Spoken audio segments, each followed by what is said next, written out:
তুমি বাঁচাও তুমি মারো অবিরত ক্ষমা করো ধরার যে জন তাকে ধরো ধরার যে জন তাকে ধরো তোমার মুঠোয় সবই আল্লাহ সুবহানাল্লাহ আলহামদুলিল্লাহ লা ইলাহা ইল্লাল্লাহ সুবহানাল্লাহ আলহামদুলিল্লাহ লা ইলাহা ইল্লাল্লাহ তোমার রিজিক খেয়ে পড়ে অবাধ্য হই কেমন করে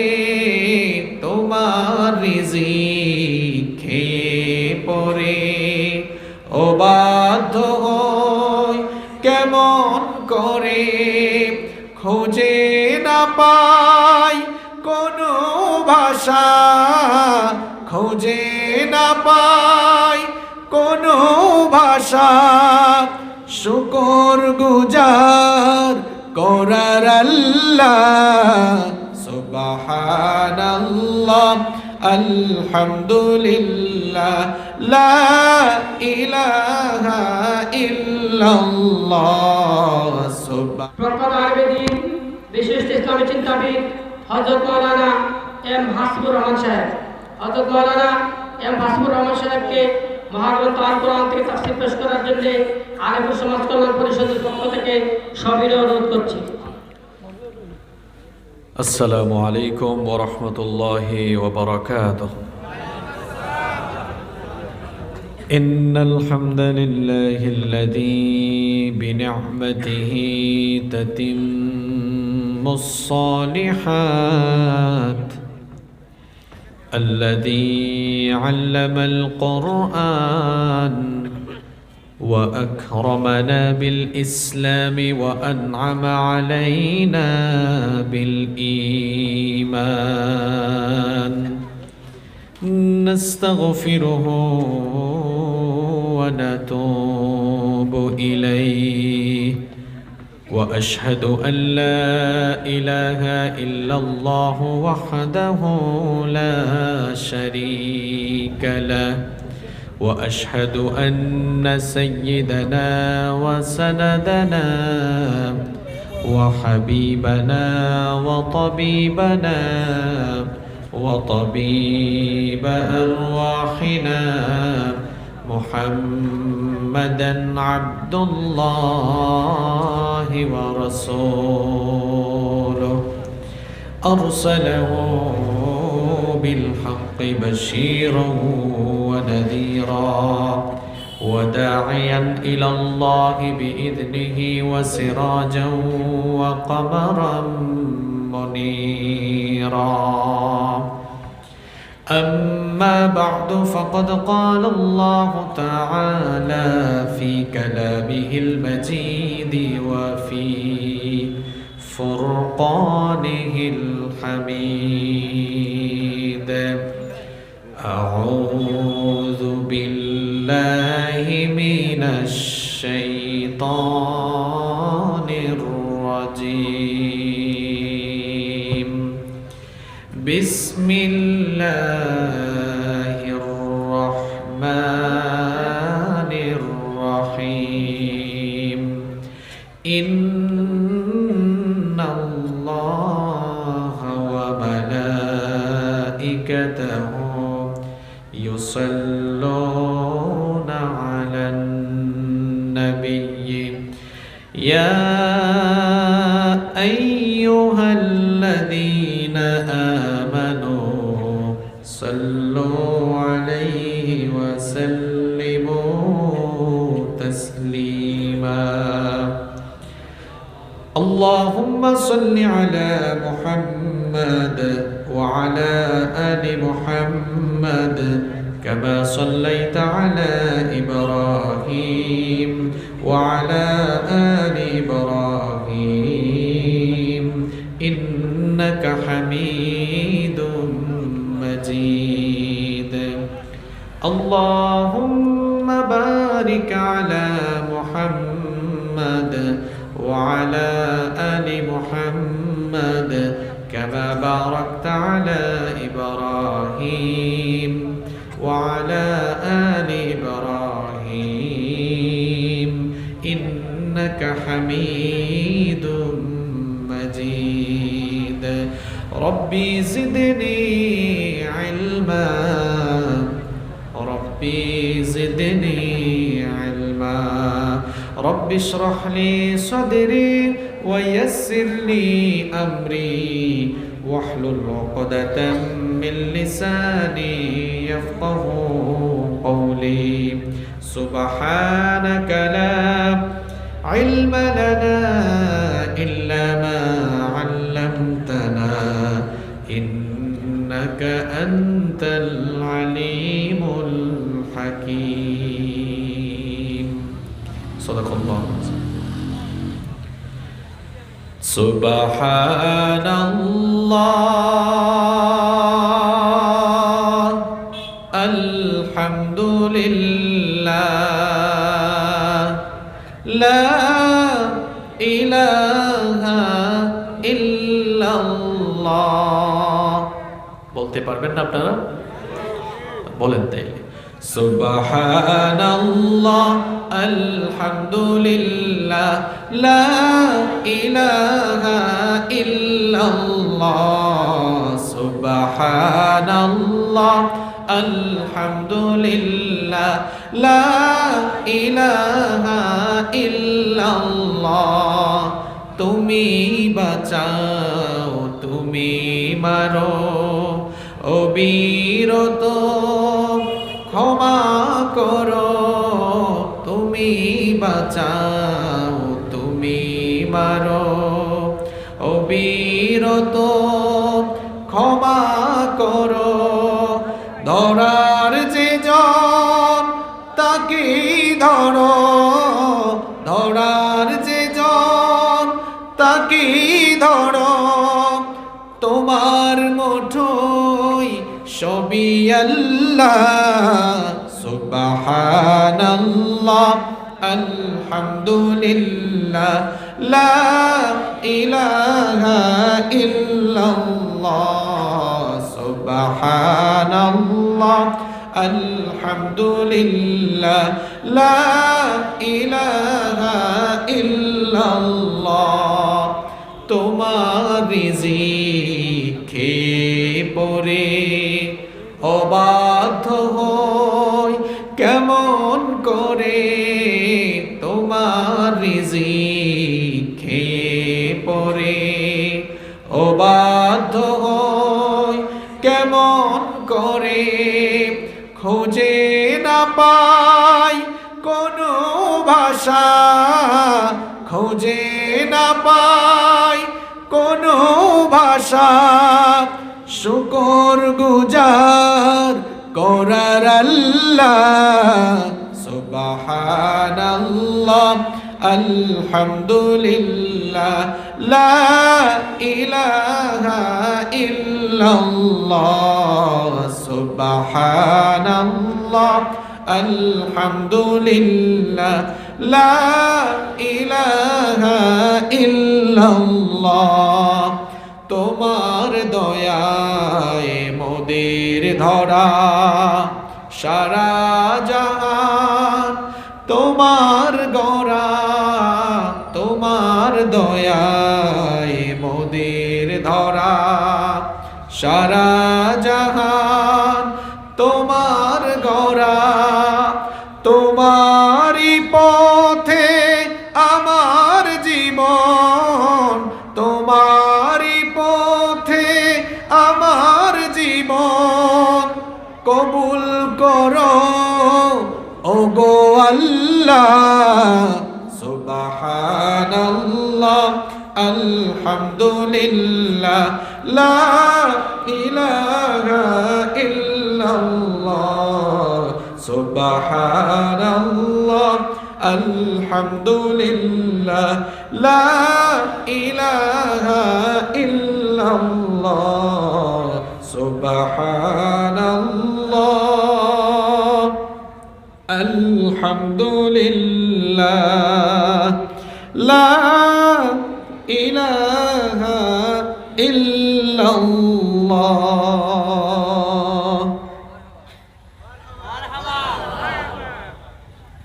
বাংলাদেশের আধ্যাত্মিক রাজধানী সিলেট বিভাগের অন্যতম জেলা, চায়ের ভূমি নামে খ্যাত মৌলভীবাজার জেলার কমলগঞ্জ উপজেলার অন্তর্গত ঐতিহ্যবাহী আলেপুর ইসলামী সমাজ কল্যাণ পরিষদের উদ্যোগে আয়োজিত আজকের এই 20তম তাফসীরুল কোরআন মাহফিলে উপস্থিত সম্মানিত শ্রদ্ধাভাজন উলামায়ে কেরাম, উপস্থিত বিভিন্ন রাজনৈতিক দলের সম্মানিত নেতৃবৃন্দ, সামাজিক নেতৃবৃন্দ, আমার সামনে বসা অত্র এলাকার পার্শ্ববর্তী এবং দূরদূরান্ত থেকে আগত আল্লাহর দ্বীন প্রেমী, কোরআন প্রেমী সর্বস্তরের তাওহীদি জনতা, যুগে যুগে আল্লাহর জমিনে আল্লাহর দ্বীন প্রতিষ্ঠার জন্য যারা সবচাইতে বেশি অগ্রণী ভূমিকা পালন করেছেন, আমার কলিজার টুকরা প্রিয় যুবক এবং তরুণ ভাইয়েরা,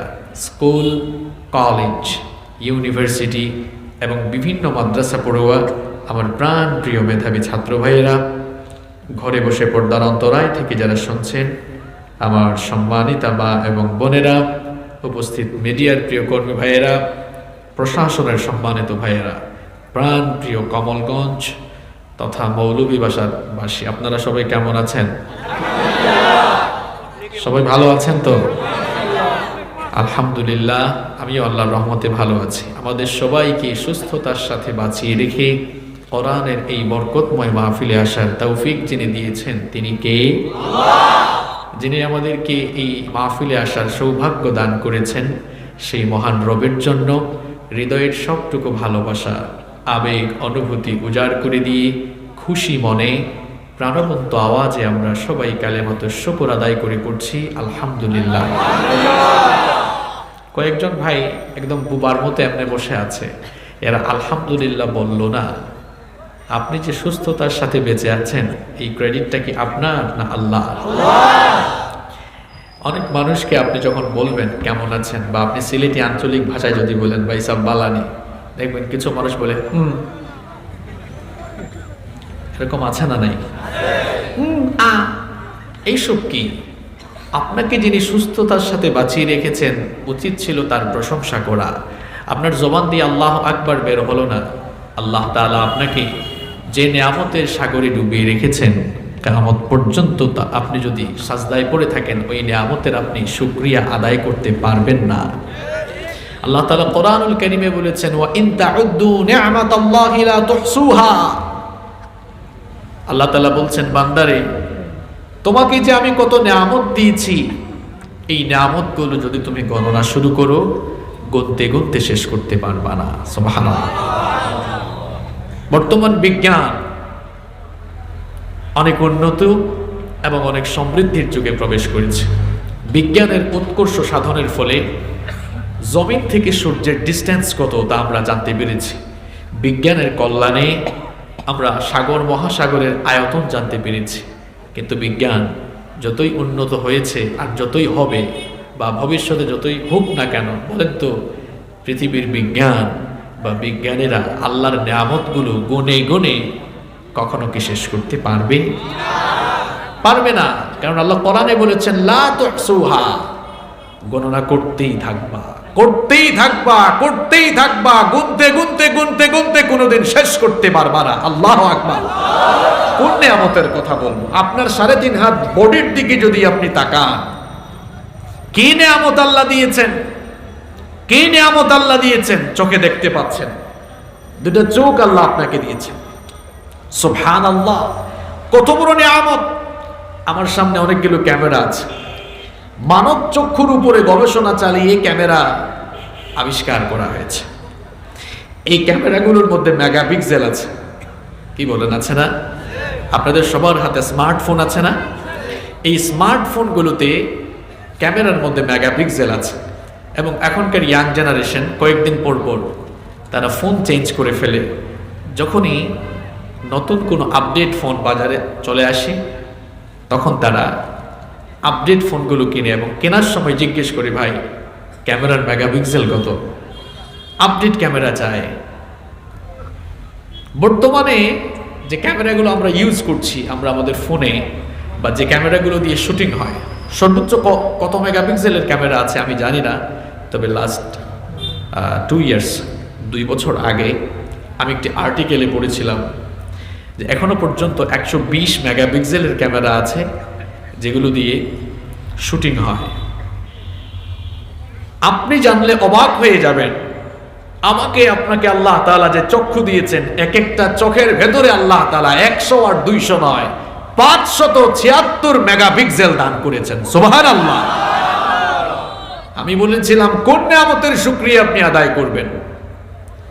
এই ক্যামেরাগুলো কয়টা কালার শনাক্ত করতে পারে আমার সে ব্যাপারে কোনো আইডিয়া নেই, তবে বর্তমান বিজ্ঞান বলছে মানুষ তার এই চর্মচক্ষু দিয়ে, human eyes can be identify more than 1 million colours. মানুষ তার একটা চক্ষু দিয়ে 1 মিলিয়ন মানে 10 লক্ষ কালার শনাক্ত করতে সক্ষম হয়। আল্লাহু আকবার। আল্লাহ তাআলা কোরআনুল কারীমে আমাদেরকে প্রশ্ন করেছেন, আলাম নাজআল লাহু আইনাইন ওয়া লিসানান ওয়া শাফাতাইন। বান্দারে, আমি কি তোমাকে চর্মচক্ষু দেইনি? আমি কি তোমাকে দুটি চক্ষু দেইনি? আমি কি তোমাকে দুটি ঠোঁট দেইনি? প্রশ্ন করছেন কি? এই চোখের নিয়ামতের শুকরিয়া আদায় করে আপনি শেষ করতে পারবেন? কত মানুষ অন্ধ, চোখে দেখে না। যে চোখে দেখে না তার মনোবেদনা তো আপনি বুঝবেন না, কারণ আপনি চোখে দেখেন। চক্ষুটা কত বড় নিয়ামত, কত বড় নিয়ামত এটা। আর আল্লাহ তাআলার ডিজাইনটা কেমন দেখেন, আমাদেরকে পয়দা করার সিস্টেমটা, কানুনটা আপনি দেখেন। আল্লাহ তাআলা বলছেন, আমার সৃষ্টি জগতের মধ্যে সবচাইতে সুন্দর অবয়ব আকৃতি দিয়ে আমি মানুষ বানিয়েছি। সুবহানাল্লাহ। রব্বুল আলামিন কোরআনে কারীমে বলেছেন, লাকাদ খালাকনাল ইনসানা ফি আহসানি তাকওয়িম। অবশ্যই আমি সবচেয়ে সুন্দর স্ট্রাকচার, সবচেয়ে সুন্দর আকৃতি অবয়ব দিয়ে মানুষকেই বানিয়েছি। সুবহানাল্লাহ। কি সুন্দর আমাদেরকে আল্লাহ তাআলা বানালেন। দেখেন, আমাদের চক্ষুটা কপালের নিচে না দিয়ে আল্লাহ তাআলা চাইলে গরুর মতো কপালের 2 দিকে দিতে পারতেন কিনা? দিতে পারতেন। তখন কি হতো? আমার তরুণ এবং যুবক ভাইরা যারা ফুটবল খেলে মাঝে মাঝে, এরা ফুটবল খেললে আর হেড দিতে পারতো না। হেড দিলেই তাদের চক্ষুটা নষ্ট হয়ে যেত। আল্লাহ তাআলা এই জন্য কপালের নিচে দিলেন, যেন আপনি হুচট খেয়ে পড়ে গেলেও আপনার চক্ষুটা হেফাজতে যেন থাকে। চোখের প্রোটেকশনের জন্য আল্লাহ কি করলেন দেখেন, চক্ষুটা কপালের নিচে দিয়ে তার উপরে আরেকটা হাড্ডিও দিলেন প্রোটেকশনের জন্য। আবার এই চক্ষুটাকে প্রোটেক্ট রাখার জন্য, হেফাজতে রাখার জন্য কি চমৎকার করে আল্লাহ তৈরি করলেন। ভাইরাস মোকাবেলার জন্য যেমন অ্যান্টিভাইরাস রয়েছে, ঠিক তেমনি ভাবে আমাদের এই চক্ষুকে ভালো রাখার জন্য, সুরক্ষিত রাখার জন্য আল্লাহ তাআলা চোখের ভেতরই সব দিয়ে দিয়েছেন। দেখেন, আমরা যে পরিবেশে বসবাস করছি, আমাদের এই এনভায়রনমেন্ট, এই পরিবেশের মধ্যে জীবাণু কম না বেশি? একটু কথা বলেন না কেন, জীবাণু কম না বেশি? আমার মাত বুঝতে কষ্ট হয়নি আপনারা? মাথেন না কেন, সব দেখি মুখ বন করিয়া বই গেছে। আমরা যে পরিবেশে বসবাস করছি, এই পরিবেশের মধ্যে জীবাণু কম না বেশি? অনেক বেশি। শুধু বেশি নয়, অনেক বেশি। আমরা যখন চোখের পলক ফেলি, যখন তাকাই, এই জীবাণুগুলো আমাদের চোখের ভেতরে ঢুকে যায়। যদি এই জীবাণুগুলো সঙ্গে সঙ্গেই রিফ্রেশের ব্যবস্থা না থাকতো, সেকেন্ড কি 1 ন্যানো সেকেন্ডেই আপনি অন্ধ হয়ে যেতেন। আল্লাহ তাআলা কি চমৎকার করে আমাদেরকে বানালেন। চোখের ভেতরে এক ধরনের তরল পানি দিলেন, যাই ঢুকুক, আমরা যখন চোখের পলক পাপড়ি ফেলে আমরা যখন এরকম এরকম করি, ওই পানিগুলো দিয়ে আল্লাহ তাআলা সবগুলো ভাইরাস, জীবাণুকে অটোমেটিক পরিষ্কার করে ধৌত করে দিয়ে চোখগুলোকে আল্লাহ হেফাজতে রেখে দেন। সুবহানাল্লাহ। আবার চোখের ওপরে যদি এই যে ব্রু আল্লাহ না দিতেন, তুরা সিলেটি মাত হইলা শিলা মুরগি বুঝেন তো আপনারা, দেখতে লাগলো না শিলা মুরগির লেখা। এর কারণে আল্লাহ তাআলা সৌন্দর্য বর্ধনের জন্য চোখের উপরে কি চমৎকার করে ব্রু দিলেন। কারো কারো ব্রু দেখবেন এত সুন্দর, বাঁকা তরবারির মতো, সুবহানাল্লাহ। আর কিছু বেটিনতে আছেন তো সাস্তে সাস্তে খামাইতে খামাইতে মানে গ্রুপ লাগ করা, ইটা এলাকাত না ইটা অবৈধ কথা আছে নি। আল্লাহর আদেশ যখন আপনি অমান্য করবেন, মনে রাখবেন তখনই আপনি বিপদে পড়বেন। গ্রুপ লাগ করতে পারবেন না, এটা আল্লাহ তাআলা হারাম করেছেন। মনে রাখবেন হারামে কোনো আরাম নাই। যখনই আপনি হারাম কাজ করবেন, আপনি ইন্টারনেটে ঢুকে গুগলে কিংবা উইকি অথবা গুগলে ঢুকে আপনি সার্চ করে দেখবেন বর্তমান দুনিয়ায় আই ক্যান্সারের সংখ্যা দিন দিন বৃদ্ধি পাচ্ছে। আর চিকিৎসা বিজ্ঞানীরা বলছেন আই ক্যান্সারে দিন দিন আক্রান্তের সংখ্যা তাদেরই বাড়ছে যারা বেশি বেশি ব্রু প্লাগ করছে। ওই যে বললাম হারামে কোনো আরাম নাই। তাহলে আমার মা বোনদেরকে আমরা বলবো এই কাজটা আপনারা করবেন না, আপনারা আল্লাহ বুঝার তৌফিক দান করেন। আমি চোখের কথা বলছিলাম, আপনারা কি ভাবছেন হুজুর আলোচনা শুরু করে চোখের কথা কেন বলে? ওয়াজ কিন্তু শুরু হয়ে গেছে, একটু পরে বুঝবেন হুজুর এগুলো কেন বলতেছে। এই চক্ষুটা আপনি আমি অ্যাপ্লিকেশন করে আল্লাহর কাছ থেকে নিয়ে আসিনি, না চাইতেই দিয়ে দিয়েছেন কে? আরেকটু জোরে বলেন না, না চাইতেই দিয়েছেন কে? এই যে আমি কথা বলছি আপনারা শুনতে পাচ্ছেন, কান দিয়ে আপনারা শুনতে পাচ্ছেন। এই কানের মধ্যে 1 লক্ষ শ্রবণ কোষ রয়েছে, যার কারণে আমরা শুনতে পাই। এই শ্রবণ শক্তি, দর্শন শক্তি, এটাও আল্লাহর নিয়ামত। কারণ পৃথিবীর বহু মানুষ কানে শোনে না, আর আপনি শুনতে পাচ্ছেন। নিয়ামতটা কার? এই নিয়ামতটা আল্লাহ। আপনি কানে শুনতে পান, অনেক মানুষ শুনতে পায় না। মানুষ শ্রবণ শক্তি লাভ করে আগে, দর্শন শক্তি লাভ করে পড়ে। মানুষ দেখার শক্তি লাভ করে পড়ে, শ্রবণ শক্তি লাভ করে আগে। হিউম্যান এমব্রয়লজি নিয়ে যারা রিসার্চ করছেন তারা বলছেন a child gets hearing before 16 weeks of birth. একটি সন্তান পৃথিবীতে আসার আগে, যখন সে মায়ের পেটে থাকে, জন্মের 4 সপ্তাহ, জন্মের 16 সপ্তাহ, এক মাসে কয় সপ্তাহ হয়? 4 সপ্তাহ। তাহলে 16 সপ্তাহে কয় মাস হয়? একটি শিশু যখন মায়ের পেটে থাকে, জন্মের 16 সপ্তাহ, 4 মাস আগেই মায়ের পেটে থাকাকালীন সে শুনতে পায়। সুবহানাল্লাহ। আপনারা বলবেন হুজুর তো বিজ্ঞান তো অনেক এগিয়েছে। হ্যাঁ এগিয়েছে, কিন্তু বিজ্ঞান কোরআনের চাইতে এখনো আগাতে পারে।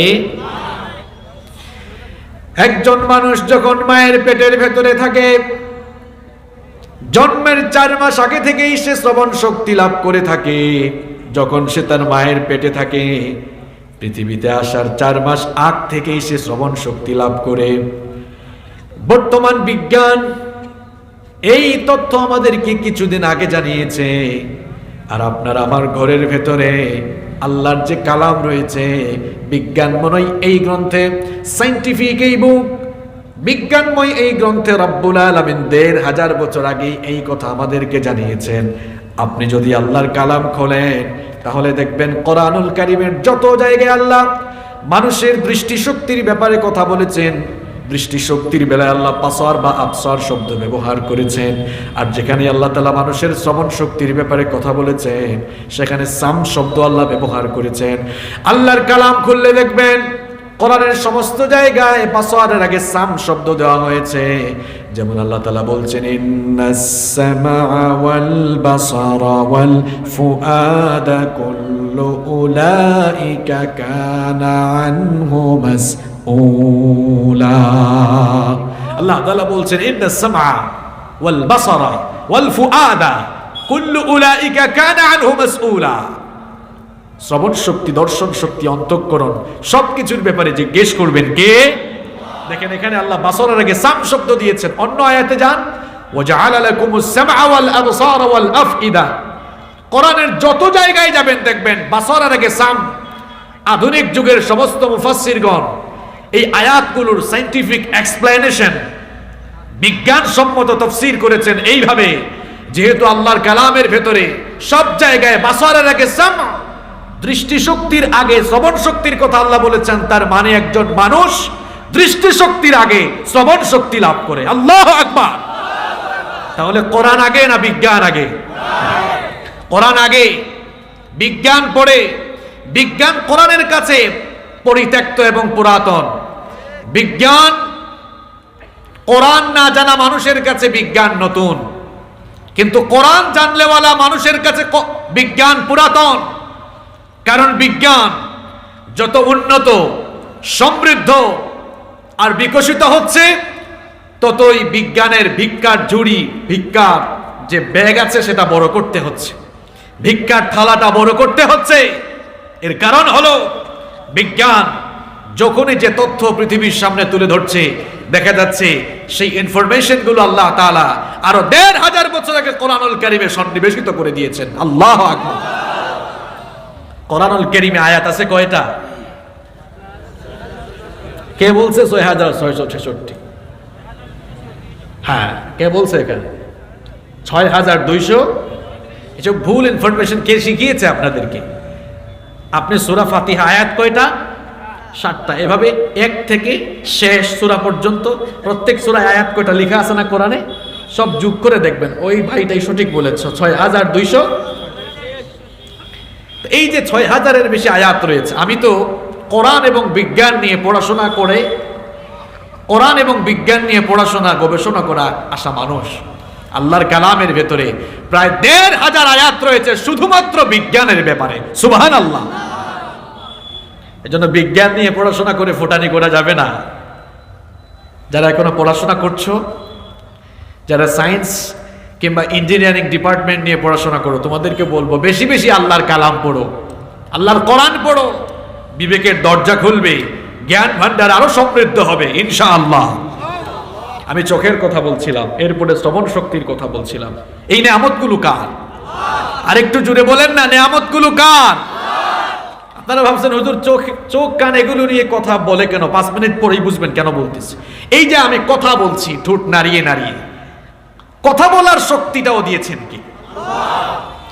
যে কথা বলে না এখনো আল্লাহর নামটা বলতে পারে না, আপনি বড় নিমুখ খারাপ মানুষ ভাই। আপনি কথা বলতে পারছেন, তাও যিনি কথা বলার শক্তি দিয়েছেন তার নামটা আপনার জবান থেকে বের হয় না। একটু সবাই জবানটা খুলে আন্তরিকতার সঙ্গে বলেন তো, এই কথা বলার শক্তি দিয়েছেন কে? পুরুষ মানুষের মতো আওয়াজ দিলেন এতক্ষণে। কত মানুষ আছে ঠোঁট নাড়ায়, কথা বের হয় না, আ আ আ আ আ আছে না? বোবা, কথা বলতে পারে না। আপনি কথা বলতে পারছেন, তৌফিকটা দিয়েছেন কি? মজার একটা তথ্য আমি আপনাদের সঙ্গে শেয়ার করি। দেখেন, গোটা পৃথিবীর মানুষের কথা বলার যন্ত্রপাতি এক, কিন্তু ভাষা ভিন্ন। আমার কথা বুঝতে আপনাদের কষ্ট হচ্ছে? কথা বলার যন্ত্রপাতি কি? কথা বলার যন্ত্রপাতি হলো ঠোঁট, জিহবা, দাঁত, তালু। যেগুলোর কথা বললাম এগুলোর ব্যবহার ছাড়া মানুষকে কথা বলতে পারে? তাহলে এগুলো হলো কথা বলার যন্ত্রপাতি। বলেন তো, পৃথিবীর সব দেশের মানুষের এই জিনিসগুলা, ঠোঁট, দাঁত, জিহবা, চোয়াল, যেগুলো ব্যবহার করে মানুষ কথা বলে, সবার মধ্যে এগুলো আছে না নাই? সবার কথা বলার যন্ত্রপাতি এক, কিন্তু বলে যখন এক হয় না। বাংলাদেশে বলে কেমন আছেন, সৌদি আরবে বলে কাইফাল হাল, আমেরিকা ইংল্যান্ডে বলে হাউ আর ইউ, অথবা হোয়াটসঅ্যাপ, হোয়াট অ্যাবাউট ইউ, তাই না? আর চীন দেশে গেলে বলবে ওয়াং মাং চাং, তাই না? এত দূরে গিয়ে কি করবেন? আমাদের মাতৃভাষা বাংলা, সবার কথা বলার যন্ত্রপাতি এক, ভাষাও এক, আঞ্চলিকতার কারণে ভিন্ন ভিন্ন কথা এক একজনের ভেতর থেকে বের হয়। আমরা সিলেট আইলে জিগায় ভাইসাব বালানি। আমি কমলগঞ্জে উপজাতি ভাই বোনরা বসবাস করে না, আমি গতবারের আগের বার মাহফিলে এসেছিলাম, ওনাদের একটা মাহফিলে। খুব ভালো মানুষ ওনারা, খুব ভালো মানুষ। তো ওনারা কেমন আছেন কি একটা জানে বলছিলেন, আমি ভুলে গেছি। কান্তাউরি, ইয়েস, মনে পড়ছে আমার, কান্তাউরি। কি চমৎকার ভাষা। আর সিলেটি ভাষায় বলে ভাইসাব বালানি। চট্টগ্রাম গেলে জিজ্ঞেস করবে বাজি কেন আছো, বদ্দা কেন আছো, গবাসনি। নোয়াখালীতে গেলে বলবে ভাই কেন আছো, তাই না? কিছুদিন আগে বগুড়ায় গিয়েছিলাম, আমাকে জিজ্ঞেস করে ক্যাঙ্কা আসো বারে। দেখছেন অবস্থা, ক্যাঙ্কা আসো বারে মানে কেমন আছেন আপনি। এগুলো আপনাদেরকে হাসানোর জন্য বলছিলাম। দেখেন, সবার কথা বলার যন্ত্রপাতি এক না ভিন্ন, কিন্তু ভাষাটা। আল্লাহকে চেনার জন্য এত দূরে যাওয়া লাগে না। ওয়ামিন আয়াতিহি খালকুস সামাওয়াতি ওয়াল আরদ ওয়া ইখতিলাফু আলওয়ানিকুম ওয়া আলসিনাতিকুম। আল্লাহ বলছেন আসমান জমিন সৃষ্টি, ভাষা আর বর্ণের বৈচিত্র্যতার ভেতরেই যার কুদরত লুকিয়ে আছে তিনি কে? এরপরেও বলো আনসিন ইজ নাথিং, যা দেখা যায় না তা বিশ্বাস করা যায় না। এজন্য আমি বলি যেমন কুকুর তেমন মুগুর দরকার। নাস্তিক যেগুলো, এগুলা মানুষের কোনো জাতও না, এটা কথা মোল্লার না, কথা আল্লাহ। আপনি আল্লাহর কোরআন খুললে দেখবেন আল্লাহর কোরআনে নিজেই বলেছেন নাস্তিক গুলা মানুষের জাত না। আল্লাহ বলেছেন উলাইকা কাল আনআম। আল্লাহ বলছেন যারা আমার অস্তিত্বকে স্বীকার করে না এগুলা মানুষের জাত না, এগুলা পশুর জাত। কথা কার? এরপরে আল্লাহ বলেছেন পশুর জাত বললেও কম হয়, এগুলো এমন মানুষের জাত বাল হুম আদল, পশুর চেয়ে জানোয়ারের চেয়ে আরো নিকৃষ্ট। যেমন কুকুর তেমন মুগুর। বাকি আছে তো কথা। যারা বলে যা দেখা যায় না তা বিশ্বাস করা যায় না, এমন কোন অমানুষের জাত আপনার চোখের সামনে পড়লে ভালো করে টেমপ্লেট লাগাই দিবে। আপনি বলবেন এই তোর বাপ তোরে জন্ম দিয়েছে, এটা তুই দেখছ? হয়েছে, প্রশ্নটা হয়েছে এখন মারাত্মক প্রশ্ন। তোর বাপ তোরে জন্ম দিয়েছে, এটা তুই দেখছ না? তো তুই যে বললি যা দেখা যায় না তা বিশ্বাস করা যায় না, তো তোর বাপ তোরে জন্ম দিয়েছে, তুই যেহেতু এটা দেখোস নাই তার মানে তুই একটা বেজন্মা, কারণ তুই তো বিশ্বাস করিস না। এই যে জবান দিয়ে কথা বলতে পারছি, এই নিয়ামতটাও কার? চক্ষু, কান, জবান, এই তিন বিষয়ের ওয়াজ হবে আজকে।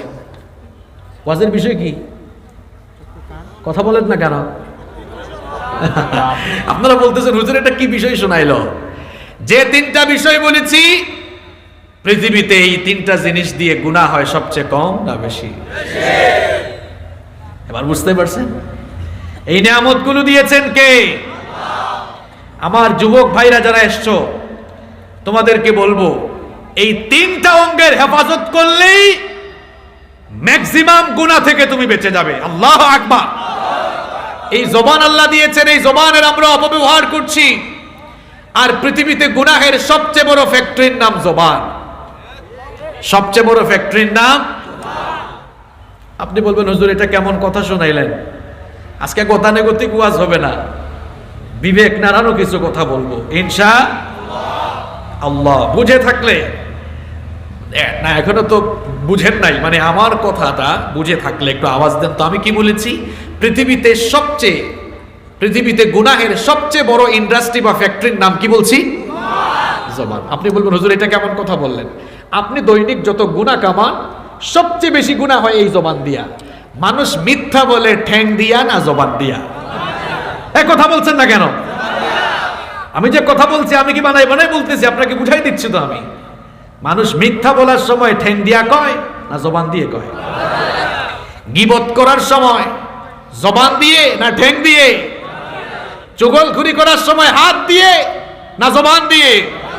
ইসলামের বিরুদ্ধে কথা বলার সময় কি দিয়ে? কোরআনের বিরুদ্ধে কথা বলার সময় কি দিয়ে? মানুষকে তুচ্ছ-তাচ্ছিল্য করে কথা বলে কি দিয়ে? এক হুজুর আরেক হুজুরের ওয়াজ বন্ধের সুপারিশ নিয়ে যায় বলে কি দিয়ে? দেখছেন কারবার? এরকম কারবার আছে না নাই? টুপি লাগাইয়া হুজুর হয়ে হুজুরের মাহফিল বন্ধ করার জন্য যায়। শয়তান হাসে, আল্লাহ আমি কি রিটায়ার্ডে চলে গেলাম নাকি? কারণ আমার শয়তানের দায়িত্ব এরা নিয়ে ফেলেছে।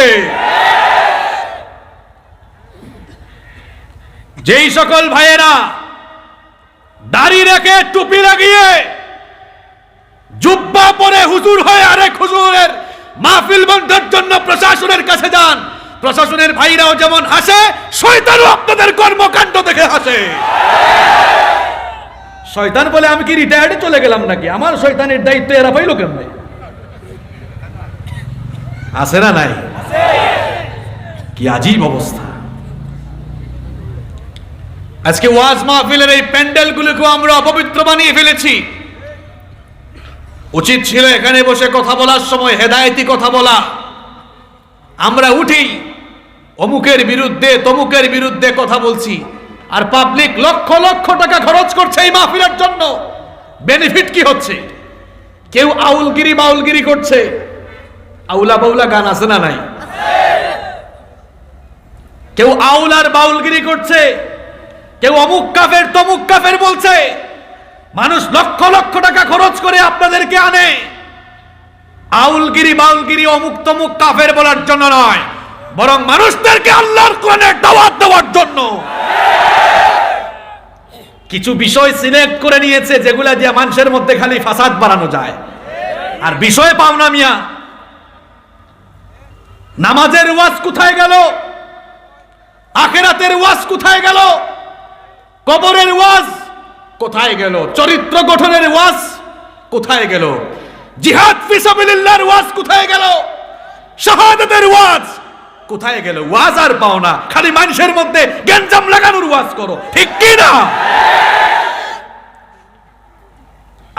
আমাদের গুতাগুতির কারণে ইসলাম বিদ্বেষীরাও হাসে, কয় আমরা এখন রিটায়ার্ডে। আলেমে দোলাদলি এখন কম না বেশি? আগে আপনারা আমাদের কাছে দোয়া চাইতেন, হুজুর একটু দোয়া কইরেন। এখন অবস্থা বেশি ভালো না, আমরাই বলতে হবে কয়েকদিন পর, আপনারা আমাদের জন্য দোয়া করেন, আমরা যেন একটু ঠিকঠাক থাকতে পারি। আরে বাপরে বাপ, আমরা একজন আর একজনে দেখতেই পারি না। একজন আর একজনকে দেখতে সালামও দেয় না। তুই কইমি যা, তুই ফুলতলি, তুই আলিয়া। কি আমি কি মিথ্যা বলছি? কথা বলেন। এক ভাই মায়ের খেলে কয় তো কি হয়েছে? তো আমার না। মিয়া সাহেব আপনি বুঝলেন না, আপনার আরেকজন আলেম ভাই মার খেয়েছে, আপনি কথা বলেন নাই। মনে রাখেন পরের সিরিয়ালটা কিন্তু আপনার। আপনি বুঝেন না? না, ঐক্যের শক্তি কি আপনি বুঝেন না? একটা লাঠি যদি আপনার হাতে দেওয়া হয়, একটা লাঠি ভেঙে ফেলা খুব সহজ। আপনাদের হাতে একটা লাঠি দিলে ভাঙা সহজ না কঠিন? এখন যদি 1000 লাঠি আপনাদের হাতে দেওয়া হয়, কুতাকুতি শুরু হবে, ভাঙা যাবে? এই কথা কেন বললাম? বাংলাদেশের আলেম ওলামা যতদিন ঐক্যবদ্ধ না হয়ে দলাদলি করবেন, লাঠির উদাহরণ কেন দিলাম? একটা লাঠি ভাঙা যেমন সহজ, ঠিক তেমনি ভাবে বিচ্ছিন্ন থাকলে আপনার মেরুদণ্ড ভেঙে ফেলা সহজ হবে। আপনি যদি বিচ্ছিন্ন থাকেন, ইসলাম বিরোধীরা যখন যাকে ধরবে মেরুদণ্ড ভেঙে দিবে। আর 1000 লাঠির মতো যদি ঐক্যবদ্ধ থাকতে পারেন, ইসলাম বিরোধীরা নির্যাতন নিপীড়ন চালানো তো দূরের কথা, ইসলামের শিআরের উপরে আক্রমণ করে কথা বলার সাহসও পাবে না।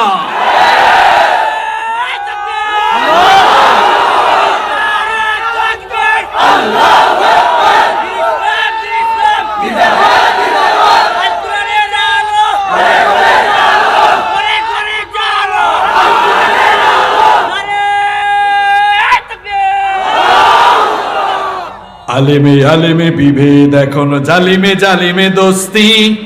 আলেমে আলেমে বিভেদ এখন জালিমে জালিমে দোস্তি। পথের ঠিকানা জানা নেই কারো, কে কোথায় পাবে স্বস্তি, কে কোথায় পাবে স্বস্তি। সালাতে কোথায় দুহাত বাঁধবে নাভির উপরে বুকে, আমিন বলবে চুপিসারে নাকি সজরে আওয়াজ ফুকে। পাবলিক নামাজ পড়ে না, কেমনে নামাজে আর বেই কামেনা করবে? এটা নিয়ে মারামারি নাই, হাত কে কোথায় বাঁধবে এটা নিয়ে মারামারি। আরে ভাই, যার মন চায় বুকে হাত বাঁধুক, যার মন চায় নাভির উপরে বাঁধতে দেন, মানুষ নামাজে আসুক, ঠিক কি না? হজ আর ওমরা করেছেন, কে কে হাত তোলেন? এত কম? আচ্ছা হাত নামান। যারা যেতে পারে না, আল্লাহ আপনি আমাদের সবাইকে যাওয়ার তৌফিক দেন। না গেলেও তো আপনারা ইউটিউবে ভিডিও দেখেন না, ফেসবুকে দেখেন না?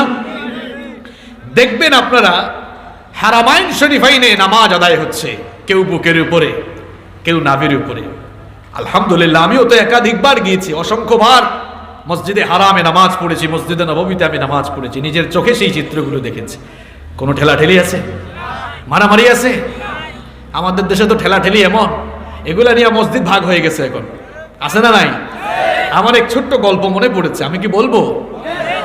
ও আব্বাও হল, বাইয়ে হল, কিচ্ছা একটা মনে পড়ছে, কইতাম নি। এক ভাই বারোইছে সফরও, মাঝে মাঝে সিলেটে কইলে বেজারই জানি আপনারা, বারোইছে এক সফরও, নতুন এলাকা বাইরে যার ফরি গেছে আসর রাজান, কোন অক্ত রাজান মাতুন না হয়, আজান যেহেতু হয়ে গেছে নমাজও হামাই যাইতে নেই, নমাজও ঢুকছে। এখন বিচারায় সবসময় আত বান্ধে তো নাবির উপরে, কপাল খারাপ, ই মসজিদের সবে আত বান্ধে বুকুর উপরে। সালাম ফিরাইয়া ই মসজিদের মানুষ এখন এটা দরে কই থেকে গেছে, দৌড়ানি খাইতে খাইতে খাইতে খাইতে এরা রাত থেকে গিয়ে নিস্তার পাইছে। এরপরে আবার আটা আরম্ভ করছে, কিছু দূর যাইতে না যাইতে মাগরিবর আজান ফুরি গেছে। হয় মাগরিবর আজান যেহেতু ফুরি গেছে, তার নামাজ ফুরি লাইতে নেই, মসজিদও আমাইবার সময় টেনশন বাড়ি গেছে। আরে বাপরে বাপ, নাবির উপরে হাত বান্ধা আসর রক্ত যেহেতু রানি খাইছি, ইগুল আরম্ভ করতাম নাই, এখন হাত বাঁধছে বুকুর উপরে, কপাল খারাপ, ই মসজিদের সবে হাত বান্ধন নাবির উপরে। নমাজ শেষে আবার দৌড় দৌড় দৌড় দৌড়, দৌড়ানি খাইতে খাইতে নিস্তার ভাইয়া আট আরম্ভ করছে। এসার আজান হয়ে গেছে, হয়তো নামাজ ফুরিলাই দেবে। মসজিদ আমাইবার সময় তো টেনশন আরো বাড়ি গেছে, হয় আসর রক্ত নাবির উপরে হাত বান্ধা খাইছি দৌড়ানি, মাগরিবের উপরে বুক অক্ত বুকের উপরে হাত বান্ধা দৌড়ানি খাইছি, না জানি এসার রক্ত খোফালো কিতে আছে, তার খোফালো যা আছে তা হাত আর বান্ধিলাই জানে খোফালো। মানুষ এখনিকো কইতে গেইল এদিকে খোফালোর উপরে হাত, কিতা রে ঘটনা কিতা, ঘটনা শুনাইল, হয় ভাই খোফালো কিতা আছে জানি না রে ভাই, এর লাগি খোফালো মারি দিচ্ছি। আপনাদেরকে হাসাবার জন্য এগুলো বলেছি? আপনি বেশি দূরে না, ঢাকা শহরে গিয়ে দেখেন হাত বাঁধা নিয়ে মসজিদ এখন আলাদা হয়ে গিয়েছে। আমি নাচতে বলা জুড়ে বলা নিয়ে মসজিদ ভাগ হয়েছে। দুঃখজনক বিষয় এগুলো, যে জুড়ে বলে বলুক, যে আসতে বলে বলুক, নামাজে আসতেই হইল, ঠিক কি না? মসজিদে হারামে নামাজে দাঁড়িয়েছে শেখ আব্দুর রহমান আস-সুদাইস, ঈশান নামাজে ইমামতি করছেন। আমার পাশে এক পাকিস্তানি ভাই দাঁড়িয়েছে, শেখ আব্দুর রহমান আস-সুদাইস সূরাতুল ফাতিহা শেষ করছেন, গায়রিল মাগদুবি আলাইহিম ওয়ালাদ-দাল্লিন। আমি আস্তে করে বললাম আমিন, আর আমার পাশে পাকিস্তানি, সে বলতেছে আমিন। নামাজের পরে আমি তারে বলি নাই, কিরে তোর কি তেল বেশি হয়েছে নাকি, এত জোরে বললি কেন? পাকিস্তানিও আমাকে বলে নাই, এই তুই আসতে বললি কেন, খাস নাই কিছু? কেউ কাউকে কিছু বললাম না, চলে গেলাম। This is the beauty of Islam, এটাই ইসলামের সৌন্দর্য। মুসলমান, আপনি ছোটখাটো বিষয় নিয়ে মতপার্থক্য করে মসজিদ আলাদা করছেন বলে আজ ইসলাম বিরোধীরা ইসলামপন্থীদের উপরে কুরবানি চালানোর সাহস পেয়েছে। ফরজ নিয়ে তো মারামারি নেই, নফল নিয়ে গুতাগুতি, ফরজ নিয়ে তো মারামারি নেই, নফলে সফল যোগ, টুপির আকার আকৃতি নিয়ে গবেষণা হয় খুব। এখন টুপি দিয়ে আমরা ইসলাম যাচাই করে কয় এটা কওমি টুপি, এটা আলিয়া টুপি, এটা জামাত টুপি, এটা হেফাজত টুপি, এটা ফুলতলি টুপি, এটা এই টুপি সেই টুপি। মুসলমান, তুমি টুপি দিয়ে ইসলাম যাচাই করো, এই জন্যই তো ইসলামপন্থীরা এখন মার খায়। ফরজ নিয়ে তো মারামারি নেই, নফলে সফল ডুব, টুপির আকার আকৃতি নিয়ে গবেষণা হয় খুব। এই সুযোগে আব্রাহা দেখো হাকিয়ে বেড়ায় হস্তি, জালিমে জালিমে দোস্তি, আলেমে আলেমে বিভেদ, এখন জালিমে জালিমে দোস্তি। পথের ঠিকানা জানা নেই কারো, কে কোথায় পাবে স্বস্তি, কে কোথায় পাবে স্বস্তি। খেতির নেশায় আলেমের মন ব্যস্ত, ভীষণ ব্যস্ত, এই সমাজের সব কাজ তাই জালিমের হাতে ন্যস্ত। নিজের হিসেব করে না আলেম, অন্যের কথা ভাবে, বিরোধকারীরা জান্নাতে নাকি জাহান্নামেই যাবে। কাফের ফাসেক লক্ষ ফতোয়া পকেটেই আছে জমা, আল্লাহর কাছে ছাড় আছে তবু তার কাছে নেই ক্ষমা। হেরার চেরাগে চিনতে পারেনি এখনো আপন পর, জালিমের হাতে চলে গেছে তাই নিজের সাজানো ঘর। হেরার চেরাগে চিনতে পারেনি এখনো আপন পর, জালিমের হাতে চলে গেছে তাই নিজের সাজানো ঘর। সালতানাতের মিনার হারিয়ে আশ্রয় তার বস্তি, জালিমে জালিমে দোস্তি, আলেমে আলেমে বিভেদ এখন জালিমে জালিমে দোস্তি। পথের ঠিকানা জানা নেই কারো, কে কোথায় পাবে স্বস্তি, কে কোথায় পাবে স্বস্তি। কথাগুলো বাস্তব না অবাস্তব? আমরা যদি একটু দিলটা বড় করে দিতে পারতাম, আমরা যদি একটু এক টেবিলে বসে চা খেতে পারতাম, এই দেশের ওলামায়ে কেরাম যদি ভেদাভেদ ভুলে ঐক্যবদ্ধ হতে পারত, মুসলমানরা আলেমদেরকে মাথার তাজ বানিয়ে ফেলতো। আমি জবানের কথা বলছিলাম, এই জবান দিয়ে আমরা একজন আরেকজনকে আঘাত করে কথা বলছি। এই জবান এমন গুরুত্বপূর্ণ বিষয়। নবীজিকে একবার সাহাবীরা জিজ্ঞেস করলেন, মা আকতারু মা ইউদখিলুন নাসান নার, ওগো আল্লাহর নবী, কোন জিনিসের কারণে মানুষ সব চাইতে বেশি জাহান্নামে যাবে? নবীজি তখন বললেন, আমার সাহাবীরা শোনো, দুটো জিনিসের অপব্যবহারের কারণে মানুষ সবচাইতে বেশি জাহান্নামে ঢুকবে।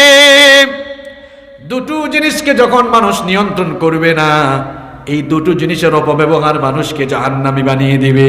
আল্লাহর নবী বললেন, এক নাম্বার হচ্ছে আলফাম অর্থাৎ মুখ, আর দুই নাম্বার হচ্ছে ওয়াল ফারাজ লজ্জাস্থান।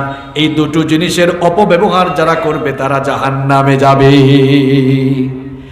আবার এই দুটো জিনিসের অপব্যবহার না করে কেউ যদি এই দুটো জিনিসের হেফাজত করে, দুটো জিনিসের পবিত্রতা রক্ষা করে, বুখারীর বর্ণনায় নবীজি সুসংবাদ দিয়ে বললেন, মাইয়াতমাল্লি মা বাইনা লাহইহি ওয়া রিজলাইহি আদমানু লাহুল জান্নাহ।